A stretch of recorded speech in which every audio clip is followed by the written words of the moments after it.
Well, hey folks, welcome to Solar Cabin Channel. One of the questions that I get asked quite a bit is, what do I do around my off-grid homestead when I'm retired? And I know that a lot of people are considering this lifestyle for retirement, and I think it is an absolutely excellent lifestyle. For one thing, it's low cost. If you build your house like I did for cash, or you have it paid off, you don't need a whole lot of money to live on, so you can live on your Social Security comfortably.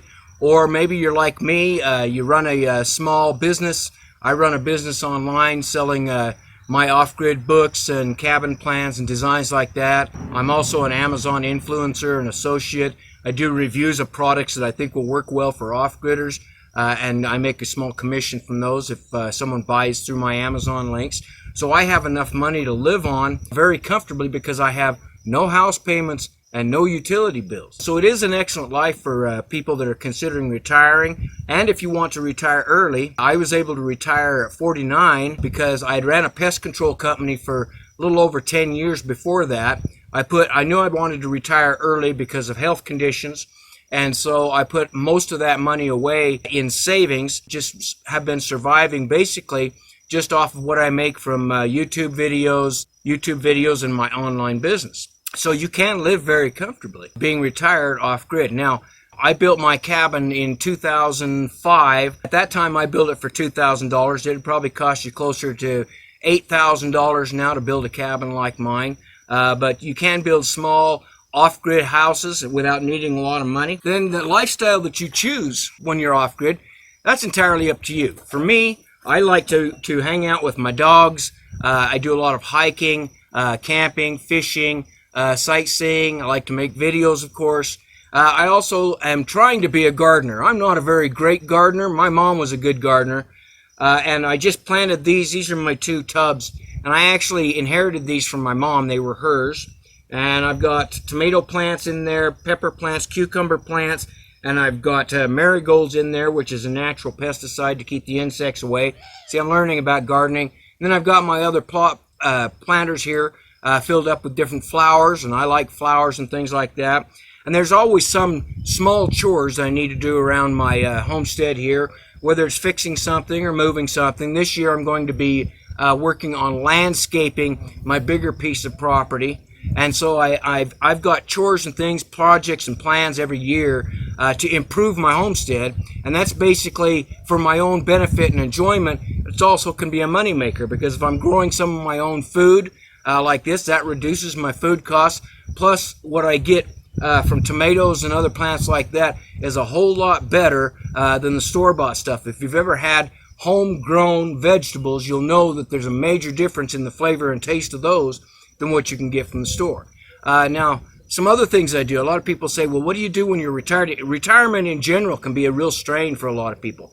If you've worked your entire life, like I worked for 35 years straight for other people before I started my business. And so, you know, a lot of people, they've never had any other structure in their life. They've never really learned how to relax and not go to a job. And it took me a while to settle down to finally get to the point where I could come out and not really have any plans or anything to do, and find something to keep myself occupied. But I'm also a very social person. A lot of people think, well, you live off-grid in a cabin, you must be a hermit, you must be antisocial. No, not at all. I'm a very social person. And so in order to stay social, one of the things that I do is I go to a gym, and we have a really nice local gym here that has weights and all kinds of equipment, and always has quite a few people there, my own age and younger. And I do a lot of socializing there, and I go to the gym 3 times a week. Mostly I need it for the benefit of getting out away from the cabin, have someplace to go. And I usually spend an hour or 2 there 3 times a week working on my own physical fitness. And I've been doing a lot of cardiovascular work to try to build up my lungs. Also doing some weightlifting. I work on the heavy bag, that sort of thing. But I also enjoy doing dance aerobics and things like that, which is very social. And when I'm there, I'm also talking to people and everything like that. And they have a really nice shower at the gym. So, and I can take showers at my place, but I'm limited on how long I can take showers because of the size of my water tank. I can take an unlimited shower down at the gym, and it only costs me $25 a month, and they even supply the free towels. So that's part of my socializing that I do. I'm also involved in a pool tournament, which I play every Friday or every other Friday here at our local club, and we have about anywhere from 15 to 20 guys show up, and women show up to play these pool tournaments. And I happen to be a pretty good pool player, and I usually end up in the money. In fact, I played a pool tournament last night and won second place, and that was $140 in winnings, and that pays for all my gas for an entire month to go down and play pool. So I'm very social that way, and I socialize with the people in the club. I socialize with the people playing the tournament. It gives me something to do and look forward to. The rest of the time, as you can see, I'm very occupied in having to throw a ball for the dogs. And I got two dogs over here that love to play ball, and they love to go for rides in the truck, and we go up, and I have sand dunes, hills up in here. Bring it here, Tougher. And they have sand dune hills and things where I can take them, and we go hiking. I also ride e-bikes, which I've done videos on, and I've got a country store that's about 10 miles from me. I'll get on my e-bike and I'll ride up to the country store and get me some supplies and just hang out and socialize, because I know the ladies that all work there. And a lot of times I like to take day trips, and what I do is I just take my camera along and I go on day trips. If I see something really interesting or fun, I'll take pictures of it or videos of it. I'll save those for later in a folder. And if it comes up as something that I think that my followers will be interested in, then I'll include it in a video.